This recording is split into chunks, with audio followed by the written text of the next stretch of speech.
Superior bikes might not be well known in Australia, but that's set to change. The Czech-based brand was recently launched in Australia via BikesOnline, where it'll be sold direct to consumer alongside the likes of Marin and Polygon. This is the first Bosch-powered option from BikesOnline, and it will no doubt catch plenty of attention thanks to its competitive price tag. So is it any good, and how does it compare to the Treks, Specialized and Meridas of the world?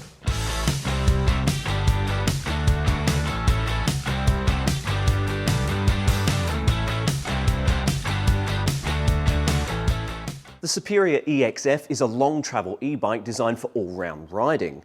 It's built around a hydroformed alloy frame, 29-inch wheels and 160mm of travel front and rear.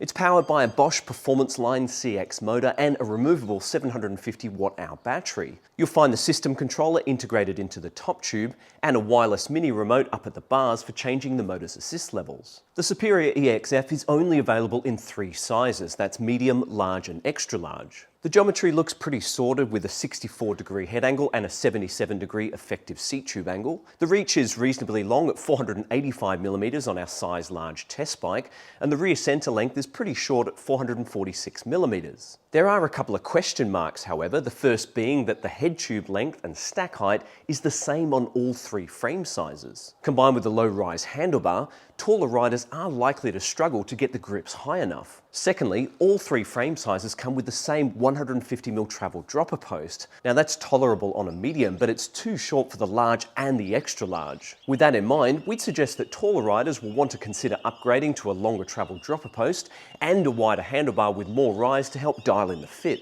Now currently this is the only Superior eXF model available in Australia, and the current retail price on this is 9,399 Australian dollars. It comes with a RockShox Lyric fork and Super Deluxe shock, a Shimano Dior group set, DT Swiss alloy wheels and 2.6-inch Schwalbe knobby neck tyres. Confirmed weight for our Superior eXF test bike is 25.52 kilos. That's with the tyres set up tubeless and without pedals. Out on the trail, we found the Superior eXF to be a fantastic all-round performer. The riding position is comfortable and nicely centered, and there's heaps of traction available from the active suspension and high-volume tyres. Of course, the Bosch motor is superb, with plenty of torque to pull you up some steep and nasty climbs. Combined with the big 750 watt-hour battery, the Superior eXF is capable of taking on big rides with little fear of range anxiety. Thanks to the plush suspension, the long wheelbase and the 25-kilo weight, it feels really stable and planted at high speeds. While it doesn't munch up the descents quite as effortlessly as the Trek Rail or the Canyon Torque-On,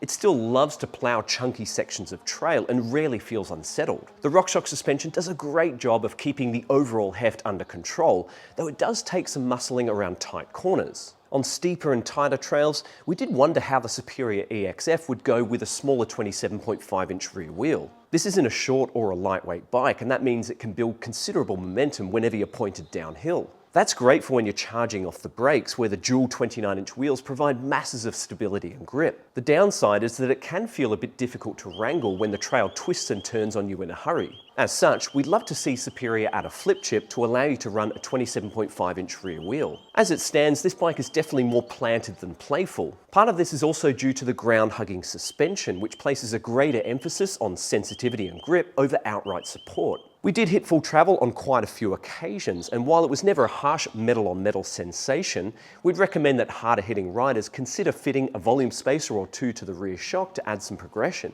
As for the rest of the bike, it's all been pretty solid. We've had no issues with the wheels or tyres, and while some folks will want to fit a more aggressive front tyre like a Hans Dump or a Magic Mary, we've otherwise been impressed with the knobby neck's consistency, grip and durability. As mentioned before, we would like to see a longer stroke dropper post and a wider handlebar with more rise. And while we've had no problems with the Shimano Dior brakes, heavier riders and those frequenting longer descents will want to fit larger brake rotors. We have been disappointed by the tight bottle clearance, and we're also not fans of the headset cable routing. Initially, we thought the battery cover was a bit flimsy. The locking mechanism uses a basic twist nut, but to its credit, it stayed tight and quiet all throughout testing. And apart from the rear axle needing a tighten up after the first few rides, nothing else has worked its way loose. We're also happy to report that the Bosch motor on our test bike hasn't exhibited a whole lot of clacking on the descents. And overall, it's been a remarkably quiet bike with little drivetrain noise despite the thin chainstay protector. Indeed, with its sturdy alloy chassis and powerful Bosch motor, the superior eXF has proven to be a solid all-rounder. There's nothing particularly fancy about the frame design or the component package, but that's kind of the appeal. The RockShox suspension is smooth and active, the Shimano group set offers dependable performance, and the tough DT Swiss wheels have been trouble-free. While we do think there's room for improvement, you're still treated to a comfortable and confidence-inspiring ride both up and down the mountain. Combined with a big 750 watt-hour battery, this is a thoroughly competent and capable e-bike for the price. Now, if you've got any questions for us about the superior eXF, make sure you drop those into the comments below.